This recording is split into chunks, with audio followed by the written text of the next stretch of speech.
The federal government is taking aim at grocery giants in Canada, calling on their leadership to help stabilize food prices. If their plan doesn't provide real relief for the middle class and people working hard to join it, then we will take further action, and we are not ruling anything out, including tax measures. We've heard from Canadians that one of the biggest, if not the biggest concern, is obviously cost of living and the price of food. And we've seen record profits. We've seen doubling, I would say, of the profit margins in the grocery sector. The CEOs of Loblaw, Sobeys, Metro, Costco, and Walmart have all been summoned to meet with Industry Minister François-Philippe on Monday morning here in Ottawa. Champagne says this is the first step to creating solutions in the food sector for Canadians. But the Retail Council of Canada, which represents all 5 major grocery chains, says the pricing issue does not lie solely on grocers.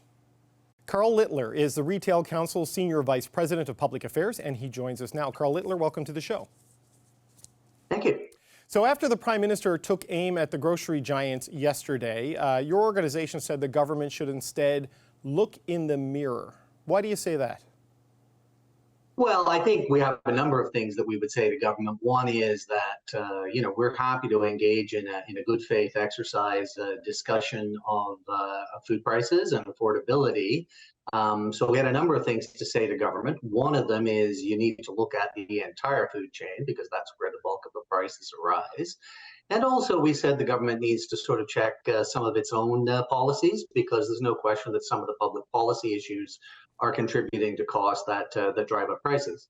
You mentioned specifically carbon pricing and some of the forward-looking things on the limiting the use of plastics, which is the cost we would incur in the future. But is carbon taxing really that big of an issue in the price spikes? The Governor of the Bank of Canada put it at 0.15% as a part of inflation, and they see it as a critical measure on climate change. So why should they move on that, given the urgency? Well, I think there are a number of things, and I mean we're not suggesting that carbon tax is not virtuous with respect to global warming and a number of other environmental imperatives. What we were suggesting is that maybe in the current context of food inflation, that they look at relieving that with specific reference to farmers and potentially to sort of food distribution. So I just want to make that point clear. There aren't a great many things that Canada can do to affect the really big picture drivers of inflation. They're not going to control the price of a barrel of oil. OPEC largely does that. They're not going to be able to single-handedly stop the war in Ukraine that has affected grain and fertilizer prices. They can't overnight change the climate events that are hurting production of fruit and vegetables. So there are some things that are within their span of control. There's a big looming plastics issue that's coming up, and that could be quite expensive. We're particularly concerned about those plastics that actually keep food fresh and safe, and with respect to any risk of sort of food spoilage and food wastage, because obviously that bears an outcome on food prices. But generally speaking, government has to look at the things it can control. It doesn't control climate. It doesn't control oil prices. It has obviously conflict over interest rates because it needs to tamp down inflation. So what we're saying is before it rushes to judgment, it should also look at its own house. Okay, well the plastics issue is future looking, but the prices right now are caused by a myriad of factors. So you say you're willing to engage in a good faith conversation with the government. So what is the grocery sector prepared to do to help Canadians deal with the price challenges? Well, I think, the Canadian grocery sector is doing a lot already. It's pushing back with respect to vendor price increases. It's focused very heavily on the value end, the discount end of the grocery market, on particularly own brand products and so forth. It's working every day to try and do what it can to hold prices down. But in the face of a storm of broader factors, which have added to vendor cost price increases, there's a limit to what grocers can do alone. And that's why we reiterate that if this is going to bear any kind of fruit at all, it's going to need all of the players in the food chain at the table. It's important to note that somewhere between 70 and 80% of food prices are baked into the goods before the grocers ever buy them. Right. And so therefore, the bulk of it is actually in the vendor end, and they've been facing their own price pressures.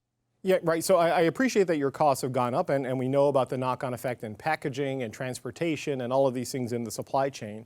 But profits have gone up in that same period of time. And this is what the government is taking aim at. And if you look at what the Competition Bureau found, that in 2019, collectively, your sector had a profit of $2.4 billion. But by 2022, the profit was $3.6 billion. So even though costs have gone up, profits have gone up too. Sure, profits have gone up, although not primarily on food, and you have to put that zone at $2 to $3 billion across the base of $100 billion of sales. The fact remains that grocers typically earn profits in the 2, 3, in a very good year, 4% range, and 96% of the price is costs, the bulk of which are vendor costs. So if it's a question about grocery profits, that discussion can be had, but this was ostensibly to deal with food prices and food price inflation. And obviously, 96 to 98% of food price inflation has nothing whatsoever to do with grocer profits and is related to the cost that grocers face. Right. And so we think it's pretty important to look at where the problem lies rather than to paint it into a little corner. Well, the sector has said that the profits they're making aren't largely on food prices. But the problem, as the Competition Bureau points out, is that grocers don't publish food-only financial resources. And when they asked for help with their study of your sector, they say the cooperation was not fulsome, and in many instances, the Bureau was not able to obtain complete and precise financial data despite its repeated requests. So I appreciate you're saying that it's not all food, but how can Canadians really know when even the Competition Bureau can't get a clear level of financial disclosure? Well, first, I wasn't talking about food there. I'm talking about grocery profits generally. So the profits of grocers are in the 2 to 4% range. That's what they earn at the end of the day. That's not just on food, that's on everything. It happens that the non-food items are more profitable, but what I'm saying is overall, when people buy a basket of goods in a grocery store, somewhere between 2 and 4% is grocer profit. So I think it's important to know that if you're talking about prices based by Canadians, which is what the Prime Minister and the Industry Minister were talking about, then 96 to 98% of that has nothing whatsoever to do with grocer profits. Okay, but they are calling for action or threatening to impose a tax measure of some unspecified sort, sort of as the stick to get your sector to comply with this. How would grocers react to a new tax measure from the government? Would that be passed on to consumers, and what might you be prepared to do to avoid getting to that point? Well, I think you really need to come back to basics, right? Which is if the issue is pricing, and the prices that consumers are struggling with on their store shelf, then you need to look at a whole system-wide solution. And that needs the vendors at the table, particularly the manufacturers and processors. It needs the producers, the farmers, and others at the table. And it needs the whole system to be looked at. And it also has to be looked at in the global context. And also, as we've noted, some of the public policy decisions that the government of Canada makes itself. Grocers cannot hold prices down against huge surges in vendor costs. And vendors are facing a whole pile of costs themselves. So anything that looks just at the tip of the iceberg, because it is the tip of the iceberg, if they don't look at what's below the surface and what's actually driving food prices, then it's not going to be a very helpful exercise. Okay, so this meeting, though, that they've requested is set for Monday morning here in Ottawa.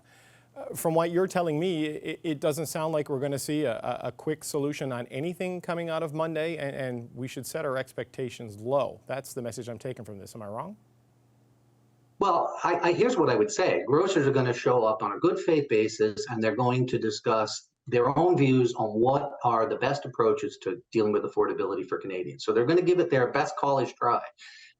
And so obviously we're not going to have an instantaneous solution on Monday morning, and I don't think that's a reasonable expectation. But the grocers are going to come in, and one of the things they're going to say is, we are doing what we can, we believe. Maybe you have some views on things we could be doing. Let's talk about that. But let's make sure that all of the players in the chain are at the table. Karl Littler of the Retail Council of Canada, thanks so much for your time. Thank you.